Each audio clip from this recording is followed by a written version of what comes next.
नमस्कार, मी विशाल परदेशी. आपण बघतोय की निवडणुकांचं बिगुल वाजलेल्या त्या अनुषंगाने राजकीय घडामोडी देखील प्रत्येक दिवशी वेगाने घडताना दिसतात आणि त्याचवरचे स्पेशल रिपोर्ट आपण जाणून घेणार आहोत. पाहूयात, सुरुवात करूयात. शिवसेना भाजपची युतीचं अडलेलं घोडं मार्गी लागण्याची शक्यता अमित शहांच्या फोनमुळे निर्माण झाली आहे. पण युतीसाठी शिवसेनेनं ठेवलेल्या अटी पाहता भाजप कसा प्रतिसाद देणार याकडे सर्वांचं लक्ष लागलंय.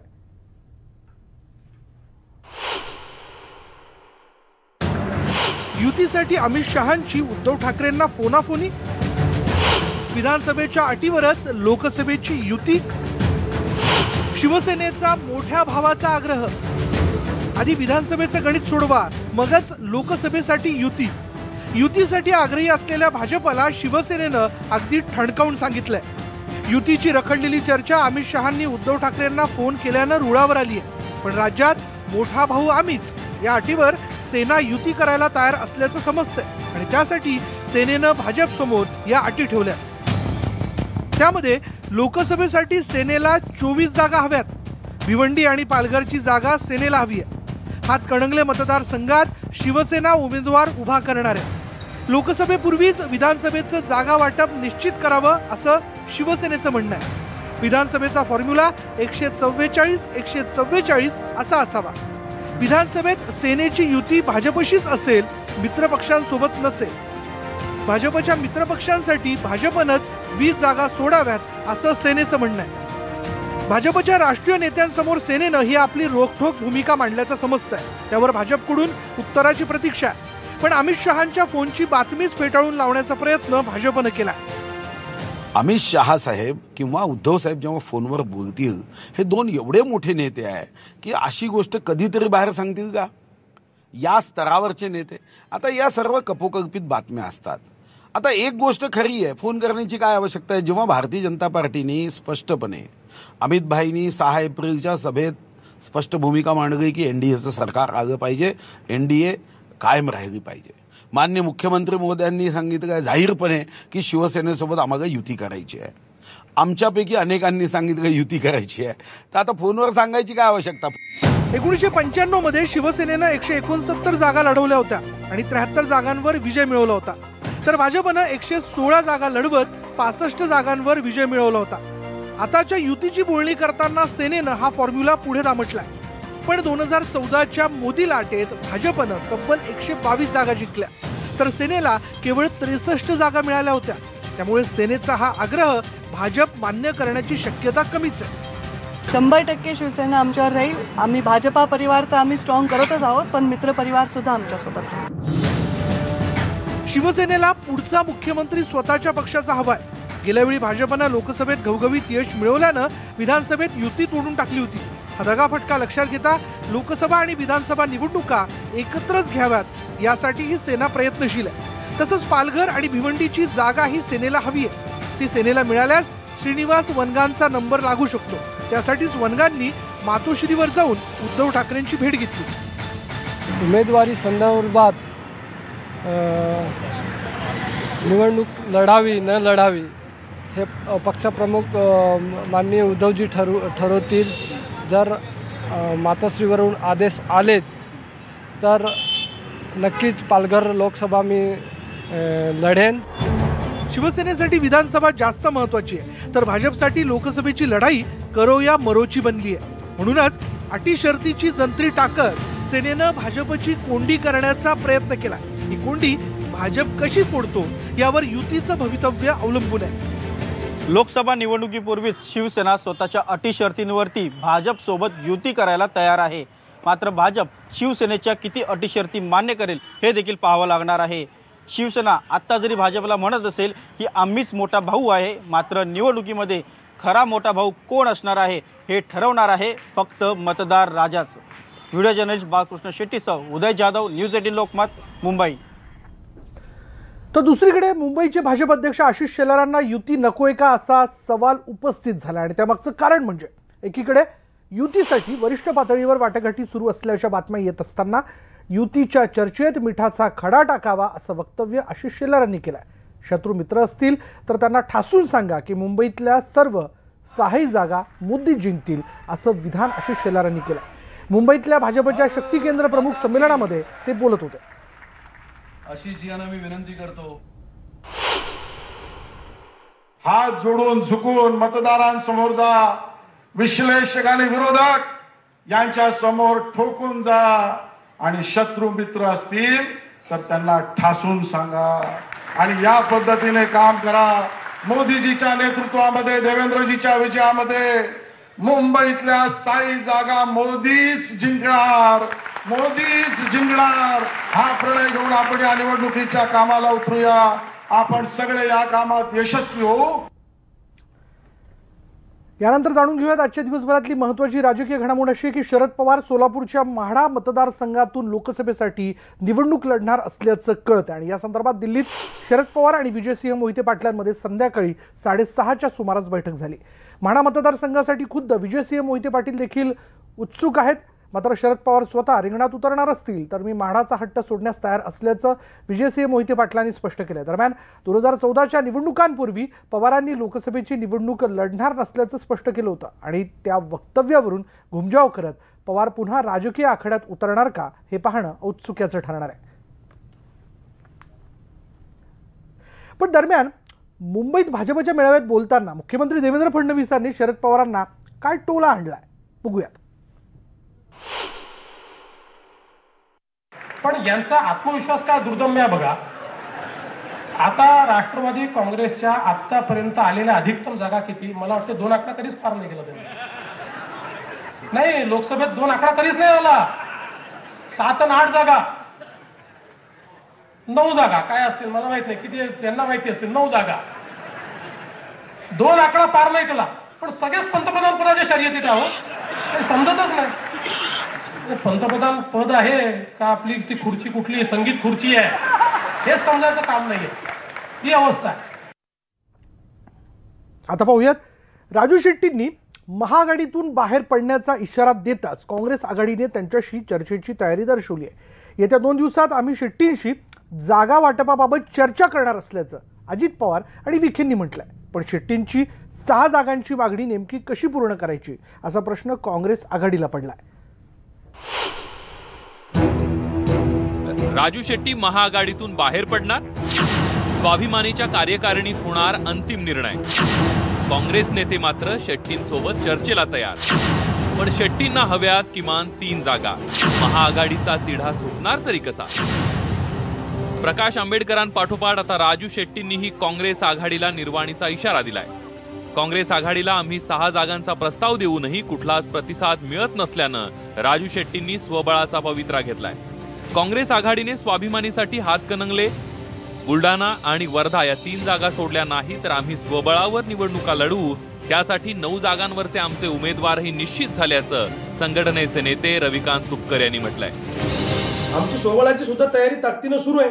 9 जागांवर आमचे लोकसभेला उमेदवार तयार आहेत आणि 9 जागांवर स्वबळाची तयारी आमची अंतिम टप्प्यात आलेली आहे. या संदर्भामध्ये काय निर्णय घ्यायचा हा स्वाभिमानी शेतकरी संघटनेची राज्य कार्यकारिणीची बैठक लवकरच 4-5 दिवसामध्ये पुण्यामध्ये होईल आणि त्या बैठकीमध्ये सगळ्या कार्यकर्त्यांशी चर्चा करून या संदर्भातला निर्णय होईल.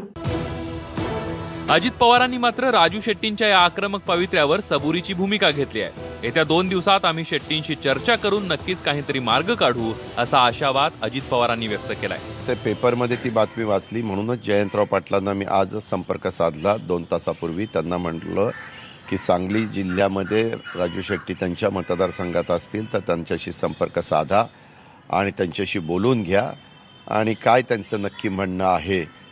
त्यांनी जागा जास्त मागितलेल्या असल्या तरी शेवटी बाबा या जागा आपण सोडू शकतो अशा प्रकारची चर्चा करा किंवा पुणे मुंबईमध्ये येतात तर अशोकरावांची वेळ घेऊन एकदा अशोकराव, राजू शेट्टी, जयंतराव आम्ही सगळेजण चर्चा करून त्याच्यातनं मार्ग कसा आपल्याला सकारात्मक काढता येईल हा प्रयत्न आम्ही करू. आघाडीचे दुसरे नेते राधाकृष्ण विखे पाटील यांनीही शेट्टींना जरा सबुरीने घेण्याचा सल्ला देत आम्ही त्यांच्याशी चर्चेला तयार असल्याचं म्हटलंय.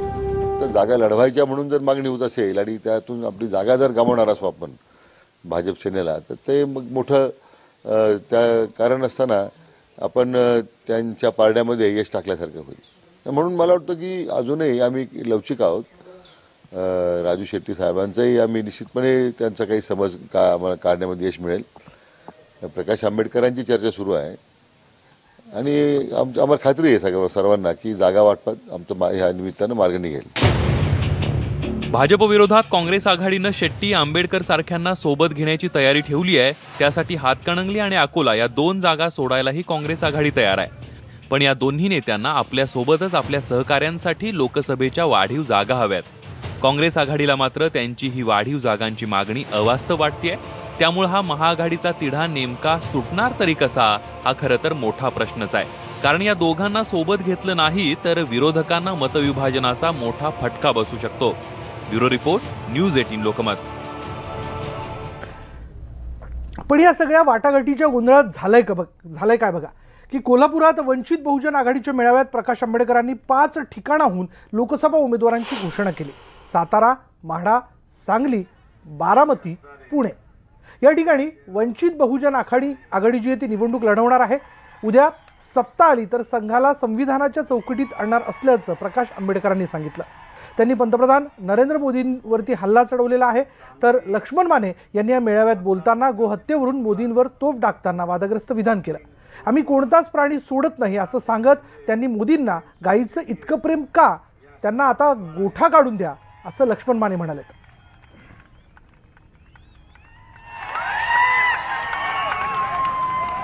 बारामती मतदारसंघातील उमेदवार हे नवनाथ विष्णू पडळकर हे उमेदवार आहेत। आज फ्रान्सने तशी हमी राफेलच्या संदर्भात दिलेली नाही, हा आमचा आरोप मोदीच्या सरकारवरती आहे, हे लक्षात। उद्या बिघाड झाला आणि स्पेअरपार्ट आले नाही। आता बघूयात, मनसेला महाआघाडी स्थान नसल्याचं राष्ट्रवादी काँग्रेसचे सर्वेसर्वा शरद पवारांनी स्पष्ट केलेलं असताना पवार काकांचे पुतणे अजितदादांनी मात्र राज ठाकरेंना सोबत येण्याचं आव्हान केल्यानं राजकीय पंडितांच्या भुवया उंचावल्यात। मतांचं विभाजन टाळण्यासाठी मनसेनं आमच्या सोबत यावं असं विधान अजित पवारांनी केलंय। आता राज ठाकरे अजितदादांच्या या भूमिकेला कसा प्रतिसाद देणार हे पाहणं महत्त्वाचं ठरणार आहे। दरम्यान महाआघाडीत मनसेला सामील करून घेण्यास काँग्रेसचाही तीव्र विरोध आहे। महाआघाडीचे दरवाजे मनसेसाठी बंद झालेले असले तरी अजित पवारांनी राज ठाकरेंना सोबत येण्याचं आवाहन का केलं असा प्रश्न देखील राजकीय वर्तुळात चर्चेला जातोय। शेवटी प्रत्येक जण काही ना काही मतं त्यांच्या विचाराची असतात। इव्हन मनसेच्या बद्दल देखील आमच्या राष्ट्रीय अध्यक्षांनी किंवा काँग्रेसनी वेगवेगळी भूमिका व्यक्त केलेली आहे। पण मनसेनी पण पाठीमागच्या काळामध्ये 1 लाख मतं, 1.5 लाख मतं अशी वेगवेगळ्या मतदारसंघामध्ये लोकसभेला घेतलेली आहे। माझं म्हणणं असं आहे की जर खरोखरीच लोकसभेमध्ये भाजप शिवसेनेचा पराभव करायचा असेल तर सेक्युलर विचार धारा हे ज्यांना ज्यांना सर्व धर्मसमभाव मान्य असेल त्यांना सगळ्यांना एकत्र घेतलं पाहिजे। आपल्याला आठवत असेल पूर्वीच्या काळामध्ये ममता बॅनर्जी आज सगळ्या विरोधकांच्या बरोबर, पूर्वी ते कुणाबरोबर होते, चंद्राबाबू नायडू पूर्वी कुणाबरोबर होते, आज ते कुणाबरोबर आहेत, अशा अनेक घटना वेगवेगळ्या घडलेल्या आहेत ना। पूर्वी आठवत असेल मायावती पण कुणाबरोबर होत्या। आपण पहा ना, त्या वेळेसची राजकीय परिस्थिती बघून ह्या सगळ्यांनी ती भूमिका घेतली।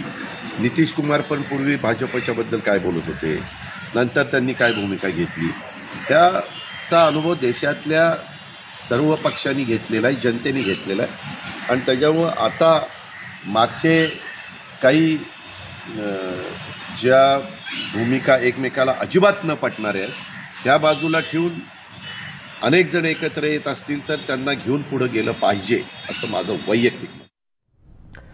दरम्यान सांगोल्यात पवारांनी राज ठाकरेंबद्दल काय भाष्य केलं होतं तेही पाहूयात। राज ठाकरे त्यांना एक मोठ्या प्रमाणात करून लोकांचा राज ठाकरे यांच्याशी निवडणुकीच्या सौजन्याच्या दृष्टीनं आम्ही लोकांनी चर्चा केलेली नाही। काही सार्वजनिक प्रश्नावर आम्ही चर्चा करतो अनेकदा, म्हणजे असंच काही, पण इलेक्शनमध्ये किंवा एकत्रित काम करणं या प्रस्तावाच्या बाबतीत त्यांच्याशी आम्ही कुणी बोललेलं नाही। आणि मला असं दिसतंय त्याच्याशी काही चर्चा होईल असं मला दिसतं. राफेल करारावरून काँग्रेसचे अध्यक्ष राहुल गांधी यांनी पंतप्रधान नरेंद्र मोदी यांच्यावर पुन्हा तोफ डागली आहे. राफेल करारात मोदींनी मध्यस्थ म्हणून भूमिका बजावल्याचा घणाघाती आरोप त्यांनी केला आणि या कराराची अनिल अंबानींनी आधीच त्यांना माहिती होती असा दावाही त्यांनी केला. एअरबसच्या अधिकाऱ्यांनी फ्रान्सच्या अधिकाऱ्याला लिहिलेल्या ईमेलचा दाखला त्यांनी दिला. पत्रकार परिषदेत त्यांनी हा ईमेल दाखवला ज्या कराराविषयी देशाच्या संरक्षण मंत्री, संरक्षण सचिव आणि HL यांना माहिती नव्हती. मग अनिल अंबानींना माहिती कशी मिळाली असा सवाल राहुल गांधींनी विचारलाय. भाजप आणि अनिल अंबानींच्या रिलायन्स डिफेन्सनं राहुल गांधींचे आरोप फेटाळून लावलेत.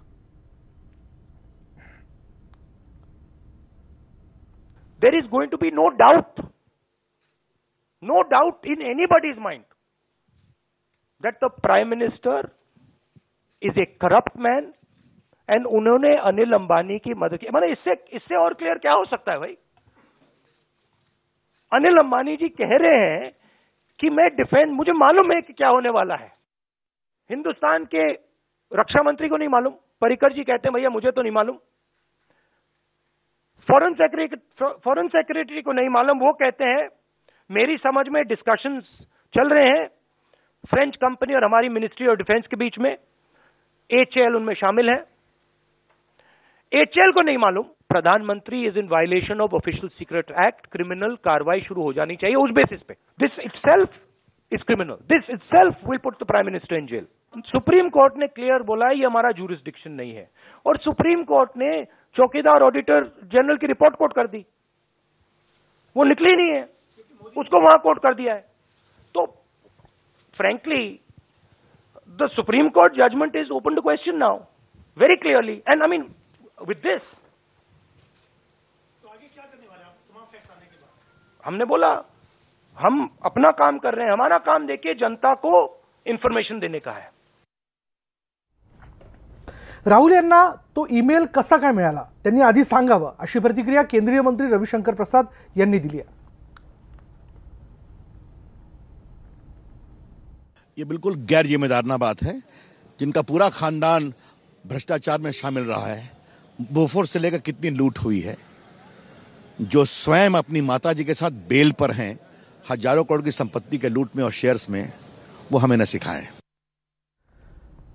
यानंतर बघूयात उत्तर प्रदेशमध्ये समाजवादी पक्षाचे अध्यक्ष अखिलेश यादव यांना प्रयागराजला जाण्यापासून रोखल्यानं राजकीय संघर्ष पेटलाय. अखिलेश यादव प्रयागराजला अलाहाबाद विद्यापीठातल्या कार्यक्रमासाठी जाणार होते पण त्यांना लखनौच्या एअरपोर्टवरच रोखण्यात आलं. यासाठी सुरक्षेचं कारण दिलंय पण खरं कारण वेगळंच असल्याचं सांगण्यात येतंय. अखिलेश यांच्या प्रोटोकॉलच्या पत्रानुसार ते कुंभमेळ्यात जाणार होते.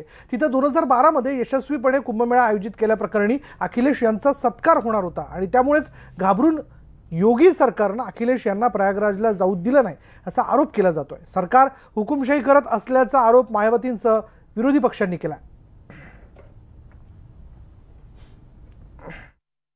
सरकार का मन साफ नहीं रहा, सरकार की नीयत साफ नहीं रही.